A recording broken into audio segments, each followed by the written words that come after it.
अस्सलाम वालेकुम everyone, you are watching mister O-Levels and I hope you are all fine. तो basically video को start करने से पहले जिसने अभी तक सब्सक्राइब नहीं किया, do subscribe, like and share as well. और एक और बात कि लिंक में नीचे नोट्स गिवन होंगे तो you can use that as well.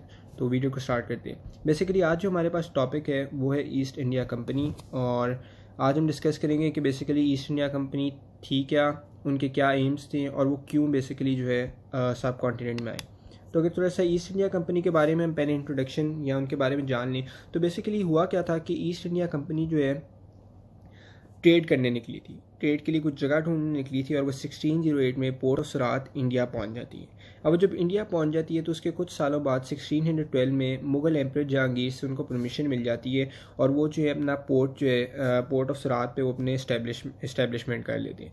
उसके बाद जो है आहिस्ता आहिस्ता जैसे टाइम बढ़ता जाता है तो ये इंपॉर्टेंस जानते रहते हैं कि सब कॉन्टिनेंट की बेसिकली इंपॉर्टेंस है क्या।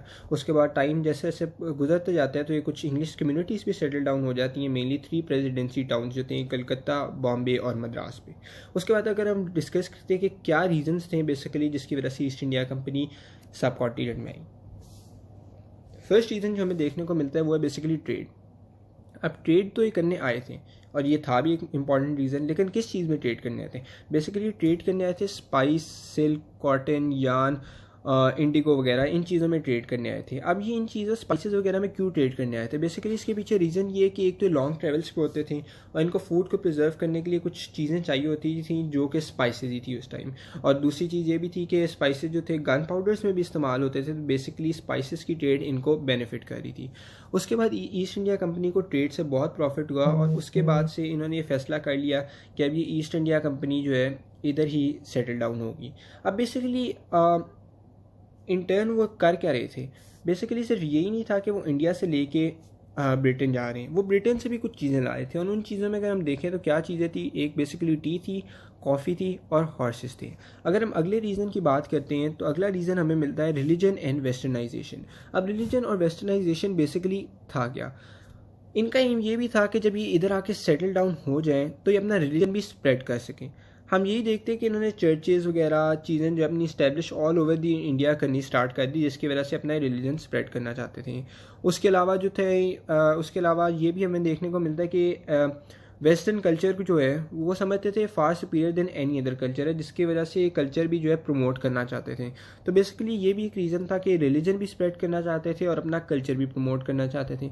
अगर हम अगले रीज़न की तरफ चलते हैं तो हमें मिलता है फार ईस्ट। अब फार ईस्ट बेसिकली क्या था? पोर्टुगीज़ और डच जो थे वो बेसिकली फील्ड में ऑलरेडी मौजूद थे। अब जो है उनकी टेंशन ईस्ट की तरफ मुड़ चुकी थी, जिसके वजह से इन्होंने ईस्ट इंडिया कंपनी को अलाउ ही नहीं किया कि वो एंटर हो सके।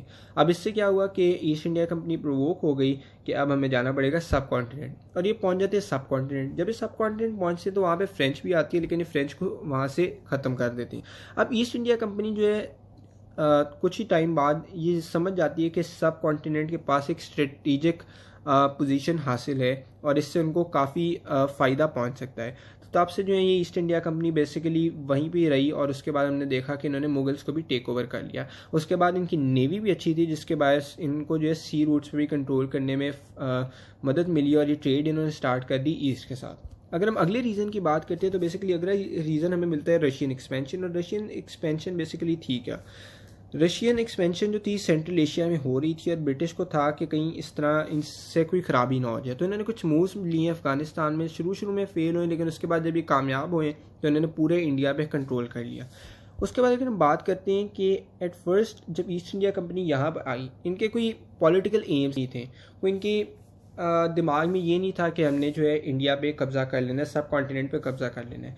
लेकिन जब ये यहाँ पर आते हैं और ये देखते हैं कि मराठा की पावर भी एक तो ख़त्म हो रही होती है, क्योंकि जो अहमद शाह अब्दाली ने जो अटैक किया था मराठास पे, तो एक तो मराठा की पावर भी ख़त्म हो रही थी और मुग़ल एम्पायर जो थी वो अपने डिक्लाइनिंग फेज़ में आ चुकी हुई थी। तो अब ये गेटवे बेसिकली क्रिएट हो चुका था ब्रिटिश के लिए और उनके पास एक एडवांटेज थी, क्योंकि उनके पास वेपनरी और सारा कुछ जो था सुपीरियर था। तो उनके पास एक एडवांटेज आ गई कि अब हम सब कॉन्टिनेंट को रूल कर सकते हैं। तो बेसिकली ये आए थे ट्रेड के लिए, लेकिन अब क्योंकि गेटवे इनके लिए बन चुका था तो इन्होंने ये भी अपनी सोच में डाल लिया कि अब हम ब्रिटिश राज जो है वो कर सकते हैं। और दूसरे इनके पास ये भी था कि कुछ टाइम पहले आ चुके हुए थे बेसिकली इंडिया में, सब कॉन्टिनेंट में।